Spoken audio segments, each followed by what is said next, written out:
Allow me to reintroduce myself. My name is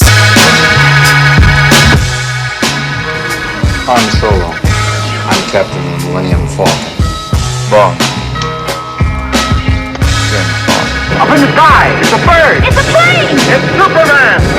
Hasta la vista, baby. Say hello to my little friend!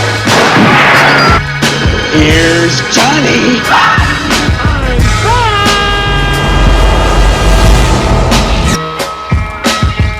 And here we go. What is up, guys? Kid Critic is back with the third episode of Snack and Chat. And I hope all of you have had a wonderful week thus far, as we have a pretty interesting weekend coming up with Super Bowl Sunday. I got the Chiefs winning against the San Francisco 49ers. I'm sure it'll be a great game, but I got the Chiefs winning. And if you're wondering why I choose the Chiefs winning the Super Bowl, well, that's because, well, they got a high-power offense. And then after the second half, like, their defense, like, once they figure out the other team's game plan, they just shut the other team down. You saw that against Houston, you saw that against Tennessee. And I think they'll do that again against the 49ers. And I'm sure it'll be a great game, but you never know. I think it could go either way, but I got the Chiefs on this one.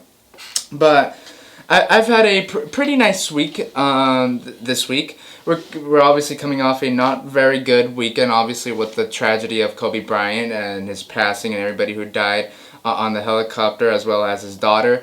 I mean, when I found that out, it just felt like the whole world just stopped. Like it just, like, just pause. Like, if, I don't know, it just, it brought such a heavy impact. It's like, whoa, it just, like, smacked you across the face. Like, what? Because, like, I found out, I went to go watch The Gentleman, and I didn't do a review on it because I just didn't feel like I should do one. But when I found out, I thought it was just like a joke thing running around, but no, it was real. And I was like, I mean, what? I just didn't know what to. I didn't know what to say. I didn't know what to think. I was like, I mean, I'm not even a Lakers fan, but still, it's like Kobe Bryant has had such an impact on not just the sport, but obviously off of the court as well. And I mean, and then just hearing all the other tragedies and all the lives that were lost on that helicopter is just, it's very sad, very sad. And look, there's no easy way to transition out of that. So there's that. So I hope you guys have your snack and you're ready to go. I got my snack. I got the Zero chocolate bar. You guys know I love my Zero chocolate bars. They're delicious. It is like Twix with white chocolate all over them. It's been a while since I've had one of these suckers.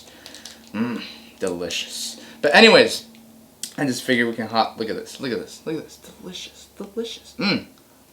Oh, yummy. Okay, now let's hop into some movie news here. If you saw a little bit of a cut there, that's because that bite took a little bit longer than I thought it was going to be, but whatever. We're all good, but it was tasty, man. I lied. It's not like Twix with white chocolate. It's more like a Milky Way with white chocolate. Absolutely incredible. But anyways, let's move on to some movie news here. And the first topic we will talk about is this. So a man by the name of Kevin Hart. That was a motorcycle. So a man by the name of Kevin Hart and another man by the name of Jason Statham are teaming up for a buddy action movie. That is right, folks. A buddy action film that is set to come out November 20th of this year. Now look, I like Kevin Hart a lot. I think he's very funny, very entertaining. I like Jason Statham a lot. Pulls off action well, and he's also pretty funny in his movies, even when he tries not to be. But it's just, it's amazing. But anyways, I love both of these personalities. You put them together in a buddy action movie. That can be fantastic. And it's also directed by a man by the name of Patrick Hughes, who directed The Hitman's Bodyguard, which starred Sam Jackson and Ryan Reynolds. I didn't see it. I heard good things. I think they just finished shooting the second one. I don't know when that one comes out, but I never saw the first one, so, you know. But basically, here's the story. So this is what it's about. So the story uses a case of a mistaken identity as its jumping off point after the world's deadliest assassin, known as the Man from Toronto, and a New York City screw-up, I'm guessing that's going to be Kevin Hart, run into each other at an Airbnb. A clash of personalities and a clash with deadly killers ensues. The new project is in no way related to 1933's The Man from Toronto, a romantic comedy. I got that from the Hollywood Reporter. So thank you, Hollywood Reporter. I think that premise could be awesome with these two personalities together. I think they can have an awesome back and forth. I mean, with Jason Statham's seriousness and Kevin Hart's wackiness, you put that together and it's amazing. I think it could be tons of fun. And then plus with Patrick Hughes at the helm of this film, I have trust in him because I heard good things about The Hitman's Bodyguard. So we'll see what happens there, but I'm pretty excited for that. It comes out later this year, so tell me down in the comment section below, where does this movie land on your most anticipated films of this year? Or are you not anticipating this movie at all? I mean, I'm pretty excited for it. I wouldn't say top 10 anticipated movies of the year by any means of the imagination. I'm excited for it, but we'll see what happens there. So anyways, let's move on to something even more interesting, okay? This one's great. So, there's this IP, and it goes by the name of robots that transform into cars, also known as the Transformers. Now, the Transformers franchise has been something, okay? The first Transformers film, I thought was okay. It was fine, whatever. You know, no harm, no foul there. Second one, not very good. Not good. The third one, look. The third one is also not the best. However, I think the action, especially the battle in Chicago, I thought was very entertaining. I loved it. I loved that part of the movie. Like the dialogue and all that stuff, is full on Michael Bay. Now the fourth Transformers movie, this is where it gets better. I hate the fourth one. The fourth one, I mean, the fact that you put in a Bud Light advertisement in the middle of a Transformers movie with Mark Wahlberg just blows my brain. I don't get that, but it's Michael Bay. Whatever. Another one is Transformers 5 The Last Night. Now, originally I was like, no way this movie's worse than Age of Extinction. But Michael Bay found a way. He found a way to make Transformers The Age of Extinction to be or Transformers The Last Night, excuse me, to be worse than Transformers 4 The Age of Extinction. And that movie was absolutely horrendous. I thought it was one of the worst movies of the decades. 2.5 hours. That movie's 2.5 hours. It gave me a headache. That movie stinks to high heaven. There's nothing good about it except for the cute Dinobots. Other than that, it's horrendous. I can't stand that movie. I mean, the Merlin stuff and the Nazis, it's disgusting. The aspect ratio going from like big and small and big, it's like, what are you doing? Oh, this is horrendous. It's a horrendous flick. But anyways, and then they came out with Bumblebee. And I was like, Bumblebee? Really? And I watched it. And you guys, I'm sure some of you guys have seen my review for Bumblebee. But, that movie, I love Bumblebee. Bumblebee's great. I mean, Bumblebee, and it wasn't directed by Michael Bay. Look, I'm not here to trash on Michael Bay here, okay? I think he's directed actually some good stuff. Like 13 Hours, I thought that was a pretty good movie. I had fun with it, okay? I'm not here to trash on Michael Bay, okay? I think he's a very interesting character, okay? I'm not trashing on him, okay? Heck, I follow him on social media. Why not? It's Michael Bay. So, yeah. But Bumblebee, directed by Travis Knight, who directed Kubo and the Two Strings, another movie that I haven't seen. But, he made Bumblebee, and I was like, wow, that was really good. Great Transformers action, good character stuff. The relationship between Haley Steinfeld and Bumblebee, full of heart. It feels like E.T. This is wonderful. I love this. Okay, you got the first 5 minutes of Battle of Cybertron, fantastic, awesome. And then we didn't know what was gonna happen from there. We thought, okay, maybe they'll just retcon all the Bay movies and just move on from Bumblebee, and they'll just leave Bay behind. And then there was talks of them Paramount bringing back Michael Bay, and I was like, oh no, heck no.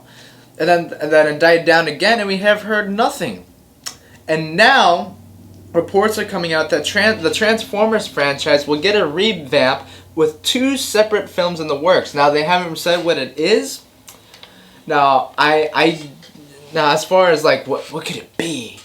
I think one of them is definitely a follow-up to maybe Bumblebee. But the other one, maybe a prequel. Maybe a prequel. I don't know where, but I mean, if you did a prequel, then it'd have to be on Cybertron, and that's pretty expensive. Unless you're doing an animated movie. I mean, maybe they're doing an animated movie. You never know. And I mean, look, again, I'm not here to trash on Michael Bay, but as long as you don't bring back Michael Bay, I'm totally up for any of this. Because seeing what they did with Bumblebee, I loved it. I loved it. And the Transformers franchise just got to the point where that the audiences just were like, I'm tired of this. Because the films just got worse and worse and worse, and then when Bumblebee comes out and it's really good, nobody went to go watch it because they're like, Transformers, what? No, I'm not gonna go through that. But it really was really good. It really was really good. But it actually was really good. So, and I think it made like 450 at the box office, 450 million worldwide. Should have made way more than that. Heck, it should have made $1 billion, but you know, it's what it is. So yeah, as long as you don't bring back Bay, I'm totally up for anything. As long as it's, you know, not bad, of course. So yes, there is that. Now, the next topic we'll talk about is pretty big. It's pretty big, and that is Birds of Prey. That's right, Birds of Prey and the fabulous emancipation of one, Harley Quinn. Now, I've actually been pretty excited for this movie. I've enjoyed the trailers so far. DC has been on a little bit of a streak here with Aquaman and Shazam. I think Aquaman's fine. I don't love it. But it's a successful movie, made $1 billion. Nobody saw that coming. So that's definitely a big grand slam for DC. Then you had Shazam, which was just overwhelmed with positivity with that movie. It wasn't, oh my goodness. My nose just got like a full-on reaction right now. Excuse me. But Shazam just overwhelmed with positivity. It made around 500 million. It didn't have the success at the box office as Aquaman did, but still it was a hit, a home run for DC and Warner Brothers. And I personally enjoyed it. I definitely thought it was way better than Aquaman. But I definitely enjoyed the movie, not as much as other people, but I had a great time with it. It's big with superhero movies. I love superhero movies. Put that together, I'm sure I'll have a great time with it, and I definitely had a great time with Shazam. Now, Birds of Prey, this movie was announced a while back during the dark times at DC a couple years ago when there was just a bunch of nonsense floating around, and then they announced this movie. We didn't know when it was coming out. And then finally they started making it, and then the first reactions just came out because I believe it premiered in London. And then I'll obviously be seeing it next weekend, as I'm sure all of you will be. And here are some of the reactions. The first reaction comes from Germain Lucier. That's right, Germain Lucier. And he says, Birds of Prey is solid. The unpredictable structure keeps the first half moving and action boosts the rest. Robbie is excellent, as is McGregor. It's tamer than expected, and the basic story can get lost in the complex setups, but it works more often than not. Again, I haven't heard somebody say that some of the reactions were saying that this movie is kind of like a Tarantino film. So that's definitely an interesting one. Again, I don't know much about the Birds of Prey IP, so I don't really know what to expect other than the wackiness that the trailers have been showing me. And yeah, and then there's that. And I'll probably generally focus on Margot Robbie as well. Terry Schwartz says, saw Birds of Prey this morning. I liked it a lot. The stuff I loved, the action, the tone, and just how creative the direction is. Margot Robbie is completely sells the incredibly choreographed fight sequences and their gleeful brutality. This whole scene in particular, and she just shows a brief action scene over here. Again, more praise for Margot Robbie. I mean, she's obviously just perfectly fit for the role of Harley Quinn. Does a great job in here. And then again, it's rated R, so we'll see about that action. Or Perdon. I'm sorry if I got your last name wrong, but she says, Birds of Prey is a riot, oozing with attitude and some of the most inventive, bone-crunching fight sequences in the superhero genre to date. I went in with low expectations and was pleasantly surprised by how much fun I had. It doesn't reinvent the wheel, but it has style to spare. Again, the action looks and sounds like it's going to be tons of fun, and I really like that. Eric Davis says, Birds of Prey has terrific action, humor, and some of the more memorable characters we've seen in a DC movie, but the biggest highlight is Margot Robbie. She is fantabulous as Harley, while also proving that sometimes our most valued relationships are the ones we have with good... I'm not cool with this says. While also proving that sometimes our most valued relationships are the ones we have with good food. It's probably a line from the movie. I've heard that, like, good food, what are you talking about? Next one. Jill Pantozzi says, Birds of Prey is ridiculous and rad. Rad is superhero film. The fight scenes are phenomenal and the villains are delicious. Now the question is, are they delicious? As my almost eaten zero chocolate bar.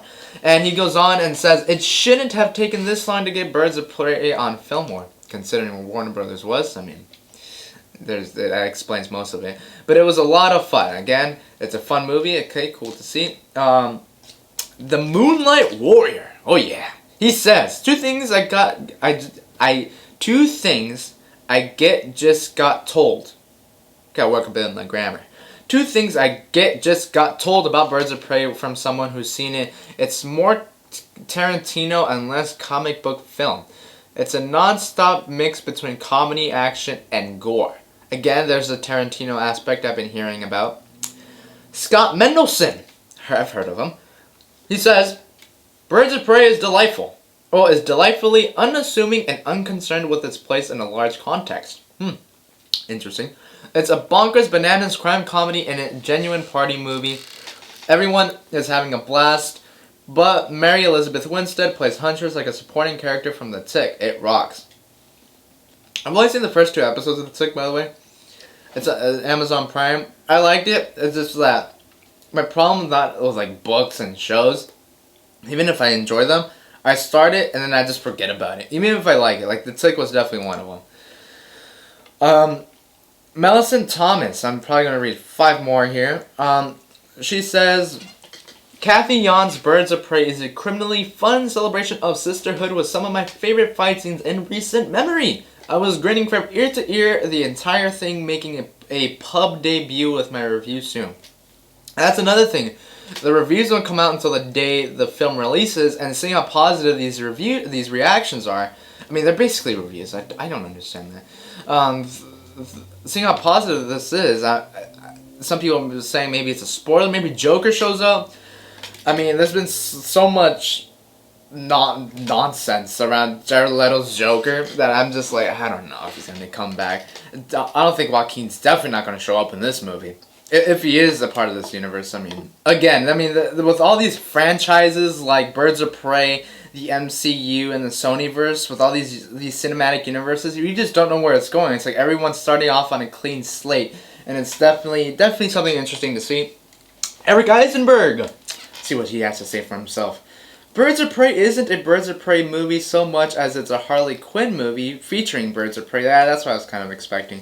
Again, I don't know much about the Birds of Prey. Maybe I'll enjoy the Birds of Prey aspect and I'll be like, oh man, I wish there was more Birds of Prey.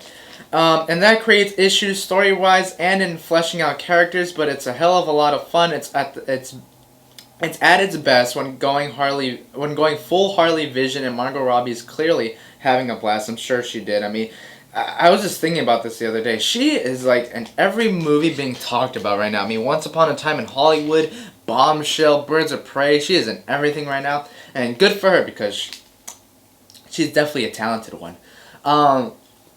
Let's see. Chris Sylvia. Birds of Prey. It's a violent, seedy, slow burn leading to a fuck up that's truly something special to witness. Interesting. Slow burn. That's definitely something that's definitely a reaction that I was not expecting, especially seeing the trailers and the rest of these reactions. So that's definitely an interesting one. It's an interesting one. Griffin Schiller. All right, let's see what Griffin has to say. Birds of Prey is one word: fun. A frenetic, hyper-stylized Harley Quinn comic book come to life. And then in parentheses it says it's her movie. It's DC's Deadpool with a dash. a dash of Tarantino. Could not get enough of McGregor's Black Mask. Hysterical, eccentric, and deliciously. What is it with the delicious? Like, come on. It can't be as delicious as this. Okay, last one here. Javier X. Birds of Prey was amazing. The script is cool. The action scenes are awesome. And Cassandra Cain steals every scene. Harley carries the whole movie. Okay, so those are the reactions there. So basically the general consensus is that this movie is tons of fun. Margot Robbie as Harley Quinn is phenomenal. The action sequences are amazing. It's really funny. This is like DC's Deadpool, has a dash of Tarantino in there. I think this movie could be tons of fun, at least from my perspective. Again, I'm seeing it next weekend, so look out for the review then. So there's that, and then if you're part of if you're subscribed to the DC streaming service, I believe you get an early screening on Wednesday as well as Tuesday. But there's like specific locations, like I believe LA, New York, San Francisco, Sacramento, San Diego, in places in Texas, Houston, Austin, one of those. But yeah, at different locations. So there's that. Maybe even Cleveland, Pittsburgh, all the big locations in the United States. So that's basically it. I mean, the trailers did come out today. A bunch of the Super Bowl ads are coming out, but I'm not watching any of the Super Bowl ads because I want to wait until I'm in the Super Bowl mind, and I'm there and I'm watching it on the television. I just want to watch it there.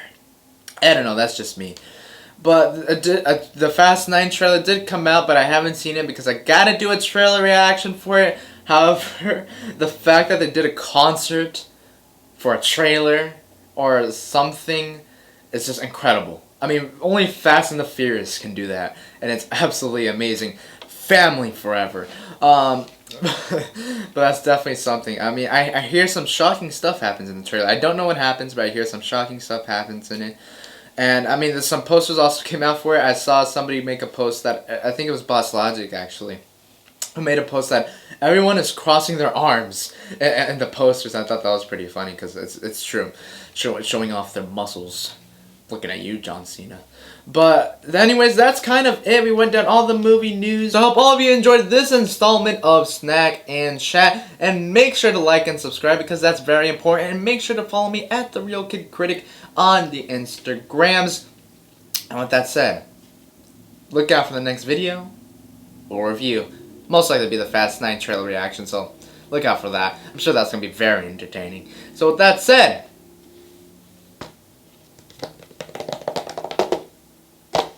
on behalf of me and my almost empty Zero chocolate bar,